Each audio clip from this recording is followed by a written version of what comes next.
Hola mis muy amados del chat y del YouTube channel.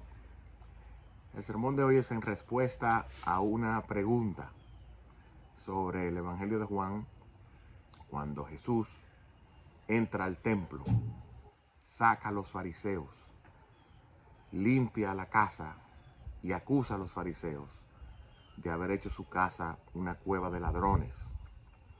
Y los conmina diciéndoles: destruyan este templo y en 3 días yo lo levantaré. Los fariseos le preguntan: pero este templo tomó 46 años construirlo. Era el segundo templo, el templo de Herodes. Y algunos dicen el tercero, porque el primero fue el de Salomón, el segundo fue el de la restauración por los exiliados, y después el templo de Herodes, que se fabricó en el periodo intertestamentario, es decir, entre el final del Antiguo Testamento y el principio del Nuevo. Y Jesús les dice: destruyan el templo, o destruid este templo, que en 3 días lo reedificaré. Y al final el evangelista Juan explica que él hablaba del templo de su cuerpo. Y alguien me preguntó: ¿qué significa ese pasaje? ¿De qué se trata? Bueno, 2 cosas o 3. Primero, Juan, el evangelista, está conectando su teología con 2 profetas postexílicos del Antiguo Testamento, con Zacarías y con Malaquías. Zacarías era el profeta que hablaba a los judíos porque su apego al templo de Jehová, el templo de Jehová, era tal que él les tuvo que no solamente exhortar a que siguieran con su construcción y que fueran fieles no al templo, sino al Dios del templo. Y por otro lado, Juan conecta su profecía con otra que había en Malaquías, otro profeta postexílico, es decir, le habló a la generación que volvió después del exilio en Babilonia. Y Malaquías decía, también acusando a los judíos de no honrar a Dios, que desde donde sale el sol hasta donde se pone, es decir, en toda la tierra, el nombre de Dios sería grande entre las naciones, y en todo lugar Dios se adoraría. No era un Dios nacional para Israel, sino es el Dios de todo el universo. Y Malaquías, eso lo dice en el capítulo 1, y en el capítulo 3 explica: y esto ocurrirá porque Dios vendrá a su templo. ¿Cuándo? He aquí yo envío un mensajero delante de ti, dice el profeta, y el mismo Dios entrará al templo. Sucede que ese mensajero que fue enviado delante de Dios fue Juan el Bautista, así lo presentan los evangelios. Y Jesús, el Hijo de Dios, Dios encarnado, Dios en sandalias, como dice Bernard Shaw, el Dios hombre, entra al templo y lo purifica. ¿Por qué? Porque los judíos también por la Torah tenían la instrucción de tener un solo lugar de adoración. No podían haber altares en todo Israel.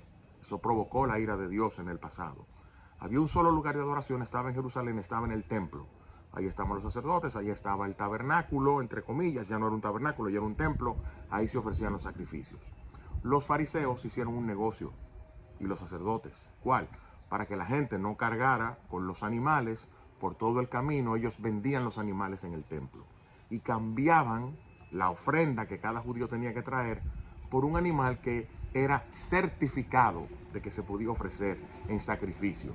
Y por supuesto, quienes criaban los animales, los sacerdotes, los fariseos y los judíos que controlaban el templo, y ellos vendían los animales, y al final uno entraba al templo y lo que parecía era un mercado, una casa de negocio, porque iban los adoradores con dinero a comprar animales para que fuesen ofrecidos. Y cuando Jesús ve aquello, con casas de cambistas de dinero, mesas de negocios, personas vendiendo animales, se indigna, hace un azote con cuerdas y empieza a volcar las mesas de los cambistas y a sacar a todos del templo. Y con gran ira e indignación dice: mi casa será llamada casa de oración, y ustedes la han hecho una cueva de ladrones. Lo típico, la religión usando a Dios para negociar, y para negociar con la idolatría y con el fetichismo de la gente que cree que con dinero, que con llevar el animalito, eso resolvía el problema, porque se reducían a rituales y no a adorar a Dios en espíritu y en verdad. ¿Por qué Jesús dice, destruyan este templo y en 3 días lo levantaré? Y dice el apóstol Juan, escribiendo, que él hablaba del templo de su cuerpo. Porque la resurrección, que efectivamente ocurre 3 días después de la crucifixión, es la doctrina central y cardinal de las Escrituras. Sin resurrección, dice Pablo, dejemos esto.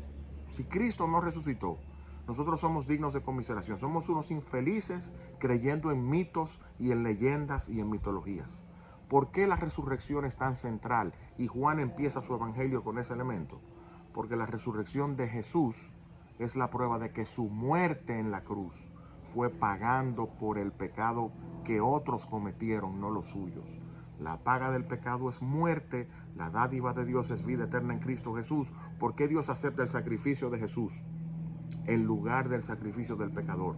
¿Por qué Dios aceptaba el sacrificio de una oveja en lugar de la muerte del que llevaba la oveja en el Antiguo Testamento? Y esa oveja, ese cordero, representaba a Cristo.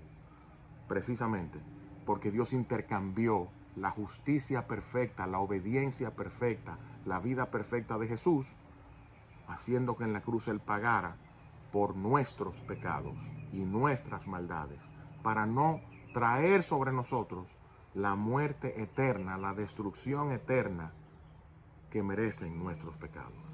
Por eso la resurrección es el punto central del Evangelio y de las Escrituras, la resurrección de Cristo, porque prueba que la justicia de Dios se satisfizo en la cruz para el que cree. No es universalismo. Todos vamos a un lugar mejor. No. El que se arrepiente y le entrega su vida a Cristo, Dios cambia su pecado por la justicia de su Hijo. Bendiciones para ustedes, mis amados del chat y del YouTube channel.